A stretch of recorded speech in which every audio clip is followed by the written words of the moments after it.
നിലേ phone എടുത്തതും ഒരു നീട്ടിവിളിയായിരുന്നു ജിതിൻ്റെ സൈഡിൽ നിന്നും. "ഉം, ഈ വീക്കെൻഡ് എന്താ പ്രോഗ്രാം?" "എന്തിയേ?" നില ഒന്നും അറിയാത്ത പോലെ തിരക്കി. "എൻ്റെ ഭാര്യ അവിടെ കരഞ്ഞു വിളിച്ചിരിപ്പുണ്ടല്ലോ."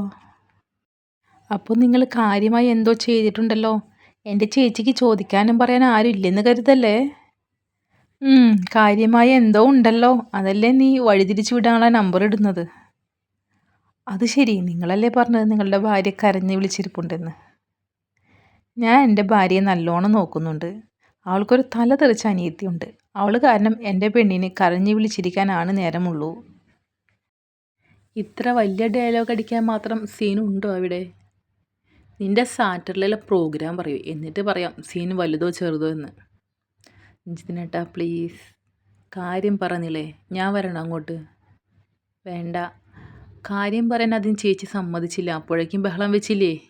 "നിലേ, പ്രത്യേകിച്ച് ഒന്നുമില്ല. ഞാൻ പറഞ്ഞിട്ടില്ലേ സനിച്ചേട്ടൻ ഫൈനൽ ഇയർ MCA ചെയ്യുന്ന." ആളുടെ മമ്മി വയ്യാതെ ഹോസ്പിറ്റലായിരുന്നു. ഇപ്പോൾ ഡിസ്ചാർജായി വീട്ടിലുണ്ട്. സാറ്റർഡേ ആളെ കാണാൻ പോവാൻ പ്ലാനുണ്ട്. ഇവിടുന്ന് അരമണിക്കൂർ ദൂരമില്ല. ഇതൊന്നും പറഞ്ഞു തീർക്കാൻ നിങ്ങളുടെ ഭാര്യ സാവകാശം തന്നില്ല." "സനി, അവൻ്റെ കാര്യത്തിൽ ഞാൻ എൻ്റെ അഭിപ്രായം പറഞ്ഞതല്ലേ മോളെ." "ആ അഭിപ്രായം ഞാൻ ശിരസാൽ വഹിച്ചു കഴിഞ്ഞു പ്രഭു. ഇതൊരു സൗഹൃദ വിസിറ്റ് മാത്രം." "നീ ഒറ്റയ്ക്കാണോ?" "സേതിയുണ്ട്. പിന്നെ സേതിയുടെ കസിൻ ഇവിടെ ഉണ്ടെന്ന് പറഞ്ഞില്ലേ, വിശ്വ സാർ. ആളുമുണ്ട്. ആളുടെ സ്റ്റുഡൻ്റാണ് സനിച്ചേട്ടൻ." "രാവിലെ പോയാൽ ഉച്ചയാകുമ്പോഴേക്കും തിരിച്ചു വരുമല്ലോ. ഞാൻ വരാം കൊണ്ടുവരാൻ." വലിയ താല്പര്യമില്ലാതെ നില മൂളി. "എന്തിയേ, വലിയ ഉഷാറില്ലല്ലോ. ഇതിനൊപ്പം വേറെ കറങ്ങാൻ പ്ലാൻ ഉണ്ടായിരുന്നോ?" "ഇല്ലാതില്ല." നില ചിരിച്ചു. "ഞാനില്ലാതെ നിനക്ക് എങ്ങനെ തോന്നുന്നു? നീ ഇല്ലാതെ ഒരു കാലിച്ചായ കൂടി പുറത്തുനിന്ന് ഞാൻ കുടിക്കാറില്ല." "അപ്പറഞ്ഞ ഡയലോഗ് ഇച്ചിരി ഓവറാണ്." "ആണല്ലേ?" "ആണ്. പക്ഷെ ചേച്ചിയെ ജിതിനേട്ടൻ ഹാൻഡിൽ ചെയ്യുമെന്ന് അറിയാവുന്നത് കൊണ്ട് ഞാൻ ആ ഡയലോഗ് അങ്ങ് സഹിച്ചു." ജിതിൻ ഉറക്കെ ചിരിച്ചു. "നിന്നെ വല്ലാതെ മിസ് ചെയ്യുന്നു നിലയെ." ചിരിക്ക് അവസാനം അവൻ പറഞ്ഞ വാക്കിൽ നിലയുടെ ചിരി മങ്ങി. നിമിഷ നേരത്തിൽ കണ്ണുകൾ നിറഞ്ഞൊഴുകി. ശബ്ദം പുറത്തു വരാൻ മടിച്ചു. "നീലിമയോട് ഞാൻ സംസാരിച്ചോളാം. ഇങ്ങനെയൊന്ന് കറങ്ങാനൊക്കെ വേണ്ടിയല്ലേ നീ ഹോസ്റ്റലിലേക്ക് മാറിയത്. നടക്കട്ടെ. ഞാൻ വിളിക്കാം, ഓഫീസിൽ നിന്ന് ഇറങ്ങുന്നുള്ളൂ. ഇതിനുള്ള പാരിതോഷികം ഞാൻ നിൻ്റെ നിന്ന് വാങ്ങിച്ചോളാട്ടോ." ജിതിൻ ഫോൺ വെച്ചത് നില ചുവരിലേക്ക് ചാഞ്ഞിരുന്നു. ഒന്നും മിണ്ടാതെ മുഖം കുനിച്ചിരിക്കുന്നവളുടെ കണ്ണുകൾ നിറഞ്ഞൊഴുകി. അവരുടെ സംസാരം മുഴുവനും കേട്ട സേതിക്ക് അവളോട് എന്ത് പറയണം എന്നറിയാതായി. സേതിക്ക് അറിയാം നിലയ്ക്കും അവനെ നല്ലോണം മിസ് ചെയ്യുന്നുണ്ടെന്ന്. ഓർമ്മ വെച്ച കാലം മുതൽ നിലയുടെ ലോകം ജിതിനാണ്. ഒരു പക്ഷേ അച്ഛനോടും അമ്മയോടും ചേച്ചിയോടുമൊക്കെ ഉണ്ടായതിൽ കൂടുതൽ അറ്റാച്ച്മെൻറ്റ് നിലയ്ക്ക് എന്നും ജിതിനോടാണ്. നിലയ്ക്ക് അവനോടുള്ള അടുപ്പം നിർവചിക്കാനാവില്ല. ജിതിൻ പറഞ്ഞതുപോലെ അതൊരു മാജിക്കൽ റിലേഷൻഷിപ്പാണ്. അച്ഛൻ്റെയും അമ്മയുടെയും സംസാരത്തിൽ നിന്ന് കിട്ടിയ വാക്കാണ് നിലയിൽ അവനോട് പ്രണയമെന്ന ചിന്ത വന്നത്. അതൊരിക്കലും അവനോടുള്ള പെരുമാറ്റത്തിൽ ഹൈലൈറ്റ് ചെയ്ത് വന്നില്ല. അതിനുള്ള കാരണം അച്ഛനിൽ നിന്ന് കിട്ടിയ ആ വാക്ക് മാത്രമാണ് അവൾക്ക് അങ്ങനെയൊന്ന് തോന്നിച്ചത്. ജിതിന് മനസ്സിലാക്കാൻ മാത്രം അത് പ്രകടമായില്ല. അതുകൊണ്ട് തന്നെ ജിതിൻ്റെയും നീലിമയുടെയും കല്യാണം ഉറപ്പിച്ചപ്പോൾ പ്രണയം എന്ന ഭാവം മാറി അവിടെ കുറ്റബോധം നിറയാൻ നിലയ്ക്ക് ദിവസങ്ങളെ വേണ്ടി വന്നുള്ളൂ. ആ പ്രണയത്തിൻ്റെ ആഴം അത്രയേ ഉണ്ടായിരുന്നുള്ളൂ എന്നതാണ് സത്യം.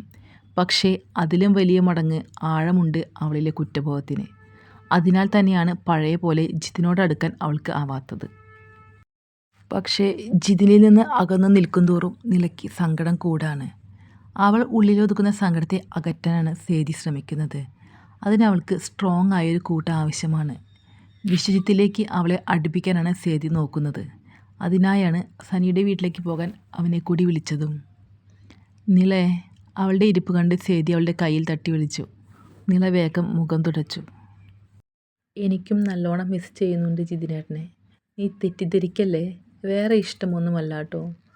ജിതിനേട്ടൻ എന്നെ അങ്ങനെ കണ്ടിട്ടില്ല എന്ന് മനസ്സിലാക്കിയ നിമിഷം മാച്ചതാണ് അതൊക്കെ. ആ മുന്നിൽ ചെന്ന് നിൽക്കുമ്പോൾ കള്ളം ചെയ്ത കുട്ടിയെപ്പോലെ തോന്നാം എനിക്ക്. എൻ്റെ മനസ്സിൽ ഇങ്ങനെയൊരു ഇഷ്ടമുണ്ടായത് ജിതിനേട്ടനോ ചേച്ചിയോ അറിഞ്ഞാൽ എനിക്ക് ഓർക്കാൻ കൂടി വയ്യ. പേടിയാടി എനിക്ക്. അതാ ഞാനിങ്ങനെ മാറി നിൽക്കുന്നത്. അച്ഛനെന്ന് പറഞ്ഞ് ഞാൻ കേട്ടില്ലായിരുന്നെങ്കിൽ ഈ ഒരു ഇഷ്ടം ഒരിക്കലും എനിക്ക് തോന്നില്ലായിരുന്നു. അങ്ങനെയായിരുന്നെങ്കിൽ ഇപ്പോൾ ഞങ്ങൾ 3 പേരും കൂടി ഒരു വീട്ടിൽ എന്തോരം സന്തോഷിച്ചേനെ. ഇതിപ്പോൾ ഞാൻ കാരണം അവൾക്ക് സങ്കടം മാത്രം. എൻ്റെ പൊന്നു നിളയെ നിർത്തൂ. ഇതിന് മാത്രം ഒരു ഭൂകമ്പവും നീ ഉണ്ടാക്കിയിട്ടില്ല. നിൻ്റെ ഉള്ളിലെ ഈ വിചാരം മാറ്റിയാൽ തന്നെ എല്ലാ പ്രശ്നവും തീരും. സേതി പറഞ്ഞ കേട്ട് നിള ഒന്ന് പുഞ്ചിരിക്കാൻ ശ്രമിച്ചു. അല്ല, നീ ജിതിനേട്ടനോട് എന്താ പറഞ്ഞത്? സനിച്ചേട്ടൻ വീട്ടിൽ പോയിട്ട് ഒന്ന് കറങ്ങാനുള്ള പ്ലാൻ ഉണ്ടെന്നൊക്കെ. നിൻ്റെ ജിത്തേട്ടനെ ഒന്ന് പതപ്പിച്ചാൽ നമുക്കൊരു മൂവി കാണാനുള്ള വകുപ്പ് ഉണ്ടാവില്ലേ? അടിപൊളി. നിങ്ങൾ പരസ്പരം ഏറെ മനസ്സിലാക്കാൻ കിടക്കുന്നു, സേതി സ്വയം പറഞ്ഞു. നീ എന്താ പറഞ്ഞേ? സേതി പയ്യെ ഉരുവിട്ട് ശ്രദ്ധിച്ചുകൊണ്ട് നിള ചോദിച്ചു. അല്ല, പതപ്പിച്ചിട്ട് അവസാനം കുളിപ്പിച്ചു കൊടുക്കേണ്ട അവസ്ഥ വരാതിരുന്നാൽ മതി. സേതി പറഞ്ഞു കേട്ട് നിള അയ്യേ എന്നാക്കി മുഖം ചുളിച്ചു. നിൻ്റെ ചിത്തേട്ടൻ അത്രക്കാരനാണോ? പൊക്കോണം ഇവിടുന്ന്. സേതി അവളെ തട്ടി മാറ്റി പുറത്തേക്ക് ഇറങ്ങി. വിശ്വജിത്തിനെ പറഞ്ഞത് പിടിക്കാതെ എഴുന്നേറ്റ് പോകുന്ന സേതിയെ കണ്ട് നിള ചിരിച്ചു. തുടരും. സ്നേഹത്തോടെ, അഭിനവി.